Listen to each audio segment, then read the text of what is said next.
നമസ്കാരം. 90കളിലെ കളിപ്പാട്ടങ്ങളുടെ പുതിയൊരു വീഡിയോയിലേക്ക് ഏവർക്കും സ്വാഗതം. ഇന്ന് നിങ്ങളെ പരിചയപ്പെടുത്താൻ പോകുന്ന കളിപ്പാട്ടം ഒരു പമ്പരമാണ്. ഇതിനു മുമ്പ് സോഡാക്കുപ്പിയുടെ അടപ്പ് കൊണ്ടുള്ള പമ്പരം നമ്മൾ അവതരിപ്പിച്ചിട്ടുണ്ട്. ഇന്നത്തെ പമ്പരം കപ്പയുടെ കായ് ഉപയോഗിച്ച് അല്ലെങ്കിൽ മരച്ചീനിയുടെ കായ് ഉപയോഗിച്ച് വളരെ എളുപ്പത്തിൽ ഉണ്ടാക്കാൻ പറ്റുന്ന ഒരു പമ്പരമാണ്. ആ പമ്പരം എങ്ങനെയാണ് ഉണ്ടാക്കുന്നതെന്ന് നമുക്കൊന്ന് നോക്കാം.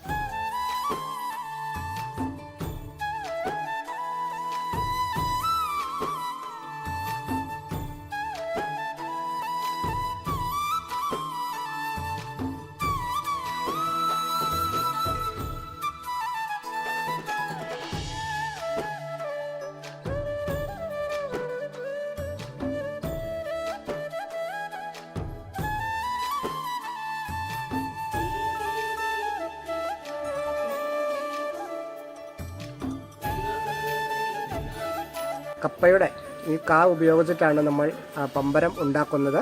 ഇത് പച്ച കായാണ്. ഉണങ്ങിയതിന് ശേഷം എങ്ങനെയാണ് പമ്പരം ഉണ്ടാക്കുന്നതെന്ന് നോക്കാം.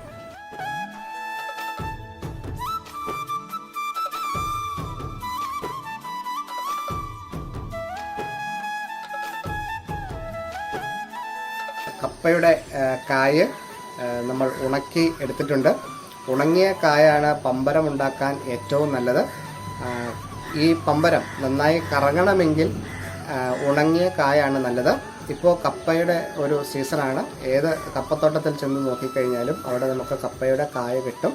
ഇപ്പോൾ 90കളിൽ നമ്മളെല്ലാം ഉണ്ടാക്കിക്കൊണ്ടിരുന്ന ഒരു പമ്പരമാണ് ഈ കപ്പയുടെ കായ ഉപയോഗിച്ചുള്ള പമ്പരം. അപ്പോൾ ഈ ഉണങ്ങിയ കായ കൊണ്ട് എങ്ങനെയാണ് പമ്പരം ഉണ്ടാക്കുന്നത് നമുക്കൊന്ന് നോക്കാം.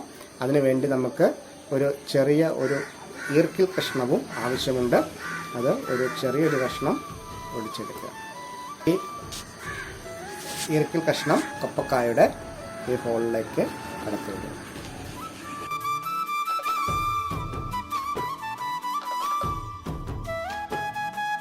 ഇതാണ് കപ്പയുടെ കായ ഉപയോഗിച്ചുള്ള പമ്പരം.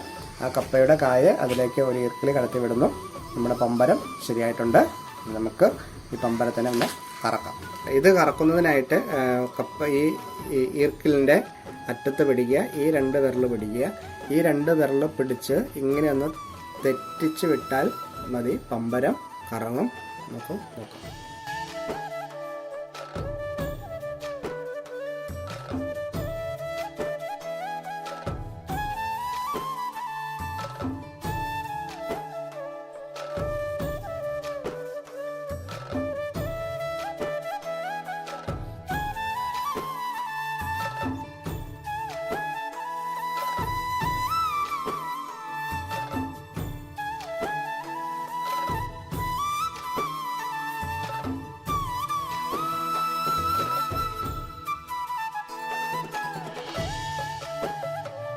കപ്പയുടെ കാ ഉപയോഗിച്ച് നിർമ്മിച്ച ഈ പമ്പരം നിങ്ങൾക്ക് എല്ലാവർക്കും ഇഷ്ടമായി എന്ന് കരുതുന്നു. എല്ലാവരും ഈ കപ്പയുടെ കായ ഉപയോഗിച്ചുള്ള പമ്പരം ഉണ്ടാക്കി നോക്കുക. നിങ്ങൾക്ക് ഈ വീഡിയോ ഇഷ്ടമായാൽ ലൈക്ക് ചെയ്യുക, ഷെയർ ചെയ്യുക, സബ്സ്ക്രൈബ് ചെയ്യുക. 90കളിലെ മറ്റൊരു കളിപ്പാട്ടവുമായി വീണ്ടും കാണാം. ബൈ.